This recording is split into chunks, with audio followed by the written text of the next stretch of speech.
Oke, nomor 5 saya akan membacakan soalnya berikut karena agak sedikit panjang. Perhatikan hipotesa-hipotesa di bawah ini. A. Jika saya belajar atau jika saya jenius, maka saya akan lulus ujian matematika. B. Jika saya tidak diizinkan untuk mengambil kuliah logika informatika. C. Jika saya lulus ujian matematika, maka saya diizinkan untuk mengambil kuliah logika informatika. D. Saya tidak belajar. Nyatakan kalimat-kalimat di atas dengan simbol-simbol logika. Gunakan prinsip inferensi logika untuk menentukan kesimpulan dari hipotesa-hipotesa di atas. Setelah membacakan soal, saya telah membuat simbol-simbol yang ada di soal. Diketahui P. Saya belajar. Q. Saya jenius. R. Saya lulus ujian matematika. S. Saya diizinkan untuk mengambil kuliah logika informatika. Jika saya belajar itu P, atau jika saya jenius itu Q. Saya akan lulus ujian matematika itu berarti R, maka hasilnya begini. Berarti hasilnya P maka Q R. Baik, yang kedua saya akan menjelaskan. Baik, nomor yang bagian B. Jika saya tidak diizinkan untuk mengambil kuliah logika informatika, tadi saya sudah jelaskan yang saya diizinkan untuk mengambil kuliah logika informatika simbolnya S.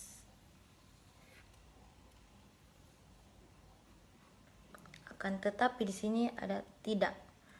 Berarti kita pakai negasi S.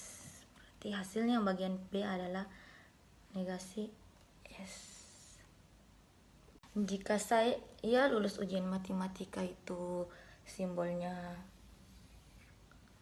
R, maka saya diizinkan untuk mengambil kuliah logika informatika itu, maka hasilnya gini. Saya diizinkan untuk mengambil kuliah logika informatika itu simbolnya S. Maka hasilnya itu berarti R maka S. Yang D, saya tidak belajar, simbolnya tadi P, tetapi di sini ada kata tidak, berarti kita negasi P, maka hasilnya C dan D itu negasi P sama maka R maka S. Baik, untuk langkah terakhir saya akan menarik kesimpulan. Saya sudah membuat simbol sini. Yang pertama, premis 1 saya mengambil bagian A, P maka Q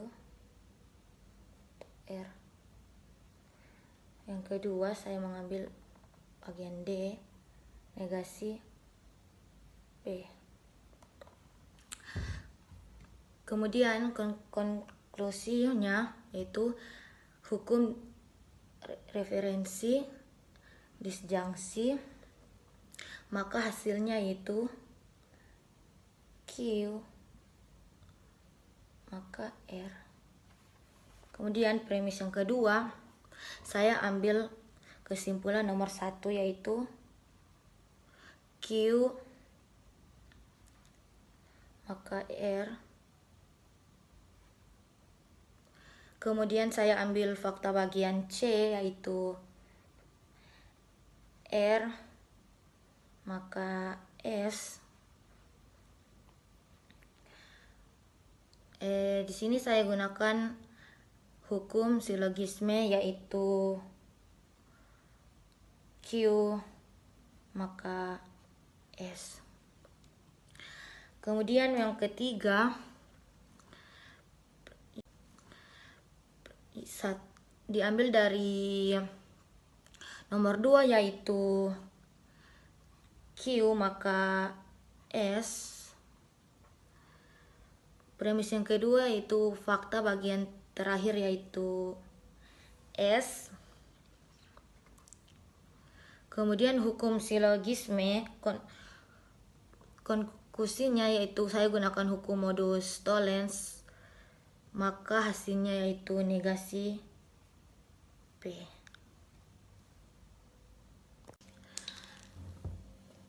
Q adalah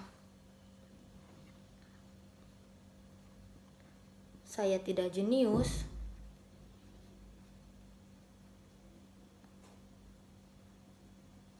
Tidak jenius. Jenius.